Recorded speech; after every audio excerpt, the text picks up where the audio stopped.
Hello दोस्तों, आज की नई कहानी की सीरियल में आपका स्वागत है। यह एक भूतिया कहानी है चार दोस्तों की। चलिए वीडियो को लाइक करें और हमारे चैनल को सब्सक्राइब करें, लाइक कीजिए। चलिए आज की रोमांचक कहानी में भूतिया कहानी में खो जाते हैं आपका अपना दोस्त सुनील। जनवरी का महीना था। चार दोस्त विवेक, दीपक, नितिन और आकाश टूर पर निकले थे। सबसे पहले वो पहुंचे आगरा फोर्ट। रात काफी हो चुकी थी, कड़ाके की ठंड पड़ रही थी। आगरा फोर्ट में पीछे की और कोई आता जाता नहीं था। वहां एक दो लोग तंबू लगाकर भी रहते थे और वहां पर घूमने के लिए भी कोई नहीं आता था, क्योंकि आगरा फोर्ट बहुत बड़ा है। विवेक अपने दोस्त के साथ वहीं पर बैठा था। ठंड काफी हो रही थी, इसलिए उन लोगों ने आग जला ली, पर उन्हें डर था कि कोई यहाँ आ न जाए उन्हें डिस्टर्ब करने के लिए। पर रात के करीब 2 बज रहे थे, इसलिए वहां किसी के आने की कोई संभावना नहीं थी। चारों दोस्त आग जलाकर आपस में बातें कर रहे थे। नितिन, क्या मस्त जगह है, कभी यहाँ पर राजा महाराजा लोग रहते होंगे। सैकड़ों सैनिक यहाँ पर खड़े रहते होंगे जहाँ पर हम लोग बैठे हैं। हो सकता है यहीं पर कितने लोग मारे गए हों, पर आज देखो इतना बड़ा किला खाली पड़ा है। अब यहाँ सिर्फ घूमने के लिए लोग आते हैं। दीपक, अच्छा हुआ हम लोगों ने कोई होटल नहीं लिया, और हम लोग अब आगे कहीं पर भी जाएंगे तो कभी होटल नहीं लेंगे, ऐसे ही रात बिताएंगे। कितना अच्छा माहौल लग रहा है, और इस तरह के डरावने एक्सपीरियंसेस करने में बहुत मजा आता है। विवेक, तो ठीक है, हम सब जहां भी जाएंगे ऐसे ही रात बिताएंगे, जो कि बहुत डरावनी हो, और उसमें 4 चांद लगाने के लिए हम में से हर बार कोई न कोई एक हॉरर कहानी सुनाएगा। लेकिन वो कहानी बनावटी नहीं होनी चाहिए, सच में उसके साथ वो घटना घटी होनी चाहिए, क्योंकि हर किसी के साथ कभी न कभी डरावनी घटना होती ही है ना। नितिन, तो ठीक है विवेक, प्लान तूने बनाया है तो सबसे पहली कहानी तू ही सुनाएगा। इसके बाद हम सलाह कर लेंगे कि फिर कहानी कौन सुनाएगा। ठीक है विवेक। विवेक, ठीक है, तो दिल थाम कर तुम लोग बैठ जाओ और सुनो। दीपक, ये कहानी तुझे जरूर पता होगी, क्योंकि तेरे साथ जो हादसा हुआ था मैं वही कहानी सुनाने वाला हूँ। दीपक, अच्छा वो कहानी सुनाने जा रहा है तू? यार उस बारे में मैं सोच लेता हूँ, न तो मेरे रोंगटे खड़े हो जाते हैं। ठीक है, सुना, मजा आएगा। विवेक, तो कहानी यहाँ से शुरू होती है कि रात के करीब 1 बजे हाईवे पर मैं अपनी स्कूटी पर कहीं जा रहा था। हाईवे पर दूर दूर तक कोई भी दिखाई नहीं दे रहा था। चारों तरफ बस सन्नाटा था। हवाओं की भयानक डरावनी आवाजें मेरे कानों में बार बार पड़ रही थी। लेकिन मैं स्कूटी ड्राइव किए जा रहा था और खुद से ही बोल रहा था, पता नहीं दीपक किस हालात में होगा, कब से दारू लेने गया था, आधी रात हो गई अभी तक नहीं लौटा। मैंने स्कूटी और तेज कर दी कि तभी एक बूढ़ा इंसान सामने आ जाता है। मैंने ब्रेक लगाए, स्कूटी रोकी। बाबा का चेहरा बहुत ही भयानक लग रहा था। मैंने तेज आवाज में बाबा को बोला, अरे बाबा, पूरी सड़क खाली पड़ी है, मेरी गाड़ी के सामने ही आना था आपको, अभी आपको चोट लग जाती तो। Horror story in Hindi.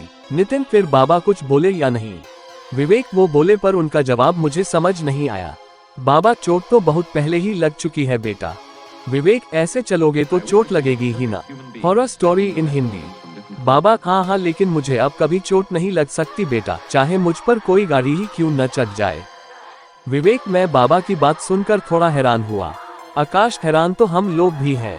विवेक, आगे सुनो, मैंने बाबा से कहा, ये क्या कर रहे हैं आप? इतने में बारिश होने लगी, आसमान में बिजली कड़कने लगी। मैंने सोचा ये अचानक बारिश कैसे होने लगी, अभी तो आसमान बिल्कुल साफ था। फिर बाबा ने कुछ ऐसा बोला जिस पर यकीन करूं या न करूं समझ नहीं आ रहा था। बाबा, आसमान तो अभी भी बिल्कुल साफ है बेटा, वो ऊपर देखो। विवेक, मैंने अपना चेहरा ऊपर उठाकर देखा तो आसमान बिल्कुल साफ था। चांद तारे साफ साफ दिखाई दे रहे थे। ये सब देखकर मैं हैरान रह गया था। तभी मैंने बाबा से कहा, बाबा ये सब कैसे हो रहा है, मुझे कुछ समझ नहीं आ रहा है। बाबा, चलो वो सामने मेरी कुटिया है, मैं तुम्हें सब बताता हूँ। विवेक, नहीं बाबा, मेरा दोस्त इसी रास्ते से दिन में कहीं गया था, अभी तक वापस नहीं लौटा है, मुझे उसे ढूंढना है। बाबा, मुझे पता है तुम्हारा दोस्त कहाँ है, आओ मेरे साथ। विवेक, बाबा की ये बात सुनकर मैं फिर से हैरान हो गया। मुझे कुछ समझ नहीं आ रहा था कि ये बाबा जी तो अनजान है, उन्हें दीपक के बारे में कैसे पता। खैर, मैं बाबा के पीछे पीछे उनकी कुटिया तक पहुंच गया। बाबा, आओ बैठो। विवेक, बाबा अंदर से लालटेन लेकर आए और उसे जलाया। मैं कुटिया के बाहर ही बैठ गया। बाबा भी ठीक मेरे सामने बैठ गए और मैंने उनसे कहा, बाबा अब जल्दी बताओ ये सब क्या है, कहाँ है मेरा भाई? Horror story in Hindi. बाबा, आज से 3 दिन पहले इसी रोड पर एक बहुत ही भयानक एक्सीडेंट हुआ था। विवेक: हाँ बाबा, मैंने सुना है, हुआ तो था एक्सीडेंट। सुना है उसमें 2 लोग मरे भी थे। बाबा, तुमने बिल्कुल सही सुना है बेटा, वो दोनों बाप बेटे थे। बेटे की आत्मा अभी भी उसी जगह घूमती रहती है। विवेक: क्या सच में? बाबा: हाँ, और उसकी आत्मा गलत आत्माओं के चक्कर में पड़कर खतरनाक हो गई है। अब वो उस रास्ते से निकलने वाले की जान ले लेता है। विवेक: बाबा की ये बात सुनकर मैं डर गया और मैंने कहा, इसका मतलब मेरा भाई भी? बाबा: नहीं, अभी नहीं। अभी तुम्हारा भाई उसकी कैद में है, मारा नहीं है उसको। आकाश पर उस आत्मा ने दीपक को अभी तक मारा नहीं था। ये बात बाबा को कैसे पता थी? विवेक: यही सवाल मैंने बाबा से पूछा। बाबा, ये सब आपको कैसे पता है? मुझे समझ नहीं आ रहा बाबा। बाबा: सब समझ आ जाएगा, थोड़ा रखो बेटा और पूरी बात सुनो। ये जो बारिश हो रही है ये कोई आम बारिश नहीं है, उसी आत्मा ने कराई है।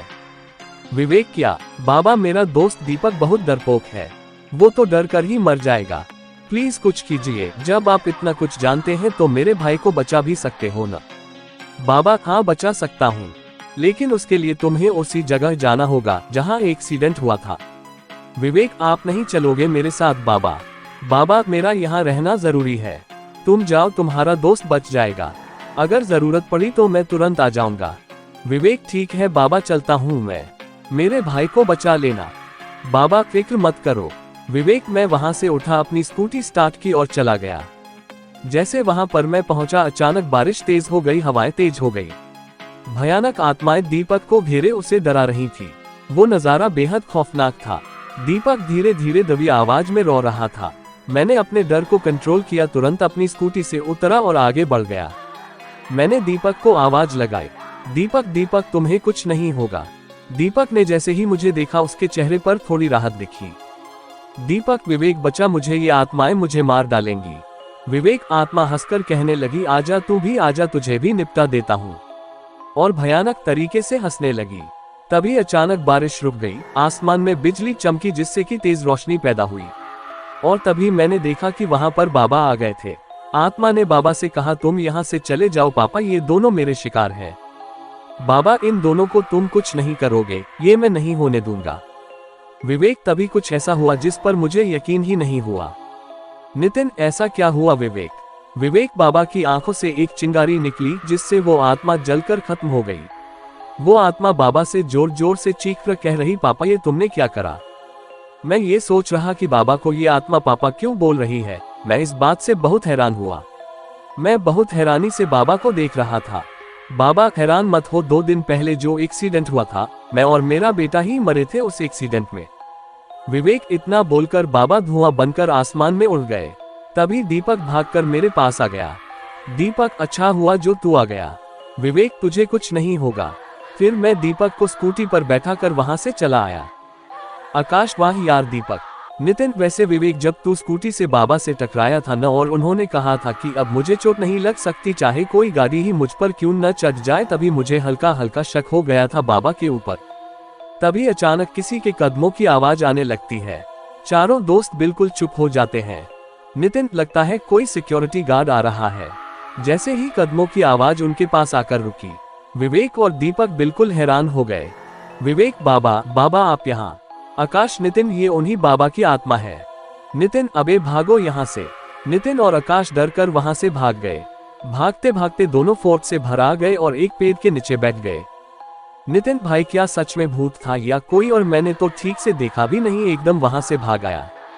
आकाश: हाँ नितिन, मैंने भी कुछ देखा नहीं, पर मुझे भी बहुत डर लग रहा है। मैं उस फोर्ट के अंदर फिर से नहीं जाने वाला भाई। तभी विवेक और दीपक धीरे धीरे चलकर उस फोर्ट से बाहर आते हैं। दीपक: क्या हुआ, फट गई ना? विवेक: अरे भाई तुम्हारा चेहरा तो देखो, सारा रंग उतर गया है। शायद कुछ देर और रुकते तो तुम्हारी पतलून भी गीली हो जाती। विवेक और दीपक दोनों हंसते हुए एक दूसरे को ताली देते हैं। नितिन: मतलब तुम लोग मजाक कर रहे थे? फिर वो इंसान कौन था? दीपक: हाँ और नहीं तो क्या, ऐसी शुनशान और डरावनी जगह पर बैठे थे तो सोचा थोड़ी मस्ती की जाए, और वो इंसान वहां का सिक्योरिटी गार्ड था। नितिन: और अगर इस मजाक में हमारी जान चली जाती तो? विवेक: तो क्या फिर तुम भूत बनकर हमें डराने आ जाना? विवेक और दीपक दोनों खूब हंसने लगे। आकाश मरने के बाद वैसे भी कोई अपना और पराया नहीं होता, भूत बस जान लेना जानता है। फिर वो चारों दोस्त वहीं बैठ जाते हैं और दूसरा दोस्त एक नई कहानी सुनाने लगता है और इसी दहशत के साथ भूतिया कहानी समाप्त हो जाती है। अगर मेरी ये कहानी आपको पसंद आई हो तो कमेंट शेयर जरूर करें।